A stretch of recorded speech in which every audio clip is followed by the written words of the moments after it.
Dream Tower. 안녕하십니까. 돈 되는 부동산 함주원입니다. 요즘 들어 재개발 투자 관련 문의가 굉장히 많이 오고 있습니다. 그래서 저희 사무실도 금요일 토요일날 특강을 마련을 했습니다. 특강에 많은 분들 오셔서 강의도 듣고 실제로 현장에 나가셔서 눈으로 직접 보시고 투자 판단하실 수 있게 도와드리고 있습니다. 재개발 투자 관심 있으신 분들 저희 사무실에 전화 주시면 저희가 친절하게 상담 도와드리도록 하겠습니다. 6억입니다. 6억인데 지금 요게 바로 11억까지 올라간다는 게 바로 다주택자 종부세 내용입니다. 다주택자 종부세 내용 한번 천천히 한번 보도록 하겠습니다. 저가 다주택자가 고가 1주택자보다 세금을 더 납부하는 현상을 막기 위해서 다주택자 종부세 과세 기준액을 용산 이제 개발이 본격적으로 스타트가 된다라고 보시면 좋을 것 같고요. 주택수 이제 아무리 많아도 종부세 앞서서 말씀을 드렸지만 11억까지는 면제를 받는다라고 보시면 좋을 것 같습니다. 재개발 완화 정책 조금씩 앞으로도 계속 나온다라고 보시면 될 것 같습니다. 그렇기 때문에 용산 그다음에 홍제동을 주목하셔서 영리한 다주택자의 시대, 투자 전략은? 이라는 주제로 강의 준비해 주셨다고 합니다. 어떤 내용일지 지금부터 들어보겠습니다. 네, 이제 윤석열 정부죠. 윤석열 정부 이전에 이제 문재인 정부가 다양한 규제 정책을 내놨었습니다. 거기에 이제 중점이 되는 부분이 바로 세금적인 부분이다라고 보시면 좋을 것 같은데요. 이 세금적인 부분이 대폭적으로 강화가 됐었습니다. 그다음 취득세, 보유세, 양도세 이렇게 이제 세 부분 자체가 대폭적으로 강화가 되면서 취득하기도 껄끄럽고 보유하기도 껄끄럽고 더군다나 거기서 또 양도하기도 상당히 어려운 시기였다. 그래서 그때 당시에는 다주택 매물을 계속적으로 투자해서 주택을 늘려가기보다는 똘똘한 한 채로 이렇게 본인의 주택을 마련하시는 분들이 굉장히 많이 있었습니다. 하지만 요번에 이런 윤석열 정부가 정권을 잡고 나서부터 세금적인 부분이 조금씩 완화가 되고 있는 상황입니다. 이 얼마 전에는 이제 양도세 중과 부분이 이제 완화가 됐었죠. 한시적으로 1년 동안 완화를 한다라고 했었고 요번에는 또 다른 보유세 부분에서 완화 정책이 나왔습니다. 보유세 자체가 현재는 이제 다주택자 분들께서는 6억 이상이 넘어가면은 종부세를 냈어야 됐었습니다. 그런데 요번에 요게 11억까지 올라갔었습니다. 11억까지는 면제를 받는다. 그거에 맞춰서 투자의 전략을 세웠을 때 본인의 자산 가치가 크게 증식이 될 수가 있는 이번 기회를 잡으시면 좋을 것 같은데요. 오늘 강의를 통해서 어떻게 전략을 세워야 될지 알아보는 시간 갖도록 하겠고요. 어떤 지역에 투자를 했을 때 미래 가치가 높고 본인의 자산 가치가 크게 증식이 될 수가 있는지 지역적으로도 같이 알아보도록 하겠습니다. 먼저 첫 번째로 봤을 때 이제 똘똘한 한 채 시대 끝났고 영리한 다주택자 시대에 왔다라고 보시면 좋을 것 같은데요.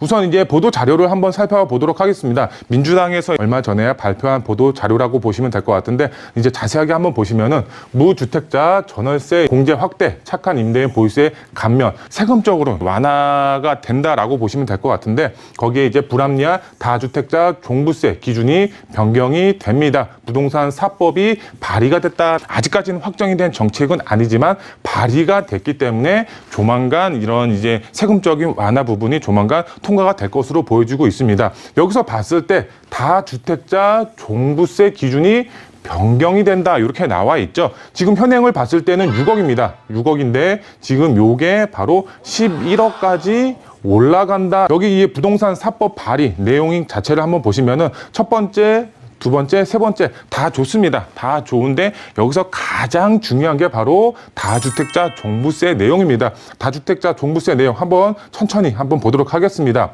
저가 다주택자가 고가 1주택자보다 세금을 더 납부하는 현상을 막기 위해서 다주택자 종부세 과세 기준액을 현재는 6억 원에서 1주택 종부세 기준일과 같은 11억 원까지 상향하는 종부세 세법 개정안을 발의했다 이렇게 나와 있습니다. 그만큼 현재 이제 다주택자 분들의 경우는 이런 6억까지는 공제를 받았었습니다. 이런 종부세 자체가 너무 과도하게 부과가 되죠. 1주택자 기준으로 봤을 때 지금 1%에서 그다음에 3%의 종부세가 나왔었습니다. 근데 여기에 2주택이 넘어가는 순간 어떻게 돼 있죠? 바로 3%에서 6%대로 이제 종부세가 껑충 뜁니다. 2배 이상 이제 올라가기 때문에 다주택자 다주택자분들 종부세가 너무 이렇게 과도하게 매겨지면서 부담이 됐던 것이 사실입니다. 하지만 요게 금액 자체가 얼마? 6억까지였습니다. 6억까지가 이제 종부세 감면 혜택을 보실 수가 있었는데 요게 바로 11억까지 올라갔기 때문에 다주택자 분들 같은 경우 어느 정도 감면 혜택 받으시는 분들이 굉장히 많이 늘어날 것으로 보여지고 있는데요. 우선 자세하게 한번 살펴보면은 세금 감면 혜택 중 가장 큰 혜택은 앞서서 말씀을 드렸지만 다주택자 종부세 현행 6억에서 11억까지 상향한 것이 가장 큰 혜택이다라고 보시면 좋을 것 같습니다.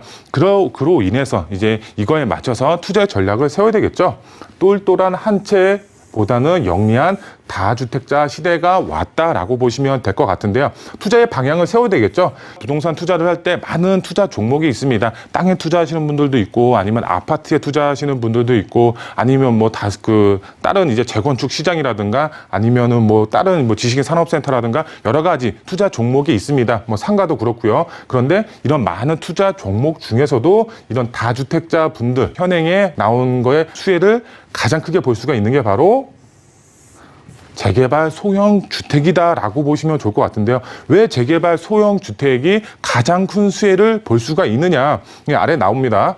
소형 주택, 빌라 공시지가가 대부분 1억 초반대에 형성이 되어 있다라는 점입니다. 아무리 이렇게 공시지가가 높다라고 하더라도 1억 초반에 형성이 되어 있습니다. 예를 들어서 이제 한남 3구역이죠. 한남 3구역 지금 굉장히 이제 프리미엄 자체가 높게 형성이 되어 있고 매가도 굉장히 높습니다. 그런데 이런 이제 아무리 매가가 높다라고 하더라도 이런 소형 주택 빌라 자체의 이런 공시지가 자체는 2억 초반 아니면 1억 초반, 1억 중반대에 형성이 되어 있습니다. 그만큼 이런 이제 세금을 매길 때 공시지가에 맞춰서 세금이 부과가 되죠. 공시지가가 낮으면은 아무리 내가 다주택자라고 하더라도 11억까지는 면제를 받을 수가 있다. 그래서 지금 앞으로는 똘똘한 한 채보다는 다주택자가 되셔라. 이런 다주택자가 되기 위해서는 어디다 투자를 해야 된다?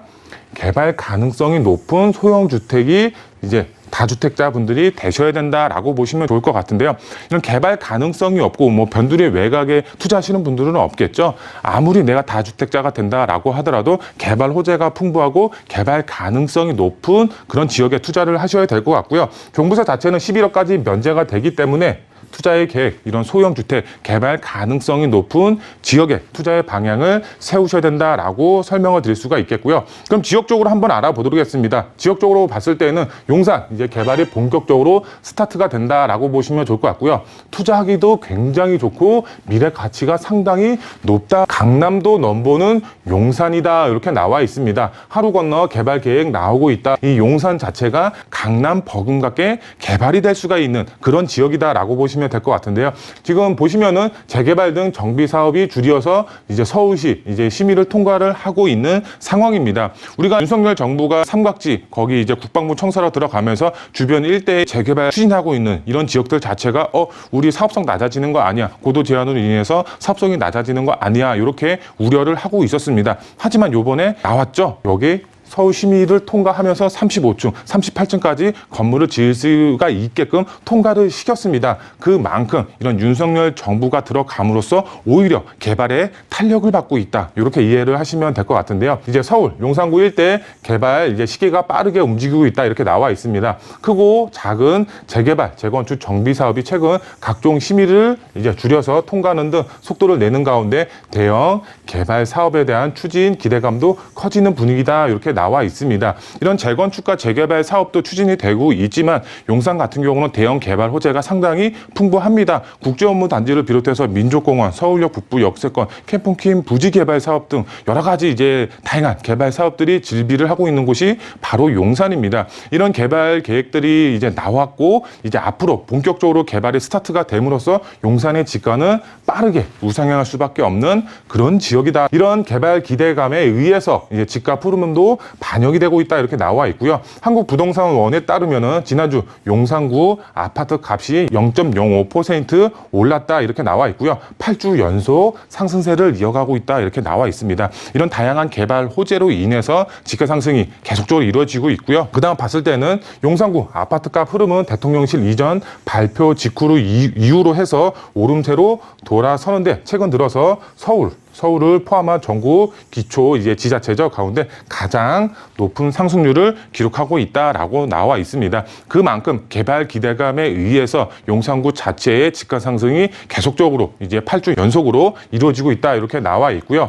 이 용산 같은 경우는 앞서서 말씀을 드렸지만 제2의 강남이 될 수가 있는 그런 지역입니다. 대형 개발 호재 플러스 수요 자체가 계속적으로 증가가 될 수밖에 없는 그런 지역이다라고 보시면 될 것 같고요. 그 다음 봤을 때 용산 지금이 가장 저렴한 시기다라고 보시면 좋을 것 같습니다. 우리가 1, 2년 전에 용산에 투자하신 분들의 경우는 그만큼 돈을 버셨습니다. 왜? 그만큼 지가가 상승이 됐기 때문에. 하지만 용산 지금이 가장 저렴한 시기입니다. 선점해야지 가장 큰 수익을 보실 수가 있다라고 설명을 드릴 수가 있겠습니다. 빠르게 투자의 전략 세우셔야 된다라고 보시면 될 것 같고요. 그 다음에 용산 재개발 가능성 높은 곳에 투자를 하셔야 되겠죠. 이런 재개발, 재건축 이슈가 있고 대형 개발 호재 주변으로 투자를 하셔야지 본인의 자산 가치가 개발에 따라서 크게 상승이 될 수가 있기 때문에 그런 지역 같은 경우는 저희와 함께 상의하셔서 직접 눈으로 보시고 투자의 방향을 세우셨을 때는 본인의 자산 가치 크게 증식이 될 수가 있다라고 설명을 드릴 수가 있겠고요. 두 번째 지역을 봤을 때는 교통의 호재를 품은 지역, 바로 홍제 역세권입니다. 아직까지 소액으로 투자가 가능한 저평가되어 있는 그런 지역이다라고 보시면 될 것 같은데요. 바로 교통의 호재라고 하면은 강북 횡단선이 지금 홍제 역세권으로 예정이 되어 있습니다. 2028년도 개통 목표로 하고 있는 상황이다라고 보시면 될 것 같고요. 그 다음에 신분당선 연장안도 지금 홍제 역세권 바로 위쪽으로 개통이 예정이 되어 있기 때문에 이런 최고의 교통 호재가 바로 홍제 역세권으로 들어가면서 지가 상승 빠르게 올라갈 수가 있다라고 보시면 될 것 같고요. 이 아래쪽 지도를 보시면 아시겠지만 정말 빨간색밖에 없죠. 지금 파란색 자체가 신축이라고 보시면 될 것 같은데 대부분 다 빨간색이기 때문에 30년, 40년 된 노후주택 단지로 형성이 되어 있습니다. 실제로 임장 활동을 해보시면 서울에 이런 지역이 있구나. 정말 노후가 되어 있네. 이렇게 생각하실 정도로 노후도가 심각하다라고 보시면 좋을 것 같은데요. 정말 개발할 수밖에 없는 노후도 조건을 갖추고 있다. 홍제 역세권, 강북 횡단선 예정이 되어 있고요. 강북의 황금 노선으로 불린다. 앞으로 수요 자체가 굉장히 많을 것으로 예상이 되고 있기 때문에 급행 노선도 예정이 되어 있다라고 설명을 드릴 수가 있겠고요. 그 다음에 저평가 끝판왕이다. 아직까지 소액으로 접근이 가능하다라고 보시면 될 것 같습니다. 소액 투자에서 아파트 입주권까지 노려볼 수가 있는 그런 지역이고요. 이 홍제 역세권의 경우는 개발 가능성 그만큼 크다라고 보시면 될 것 같습니다. 완벽한 노후도 조건을 홍제 역세권이 갖추고 있기 때문에 빠르게 투자의 전략을 세우셔야 된다. 투자 포인트 3가지로 좀 정리를 한번 해드리도록 하겠습니다. 주택수 아무리 많아도 종부세 앞서서 말씀을 드렸지만 11억까지는 면제를 받는다라고 보시면 좋을 것 같습니다. 이 11억까지는 면제입니다. 11억 5천만 원 아니면 11억 100만 원 이렇게 넘어가면 종부세가 당연히 부과가 되겠죠. 11억 이전까지는 면제다라고 이해를 하시면 될 것 같고요. 그래서 개발 가능성 높은 소형 주택 투자 종목으로 봤을 때는 재개발 가능성이 높은 그런 지역에 투자의 방향을 세우셔서 다주택자가 되셔라 이렇게 설명을 드릴 수가 있겠고요. 종부세 면제입니다. 그럼 재산세는 어떻게 이렇게 말씀하시는 분들도 있는데 재산세는 0.몇 %입니다.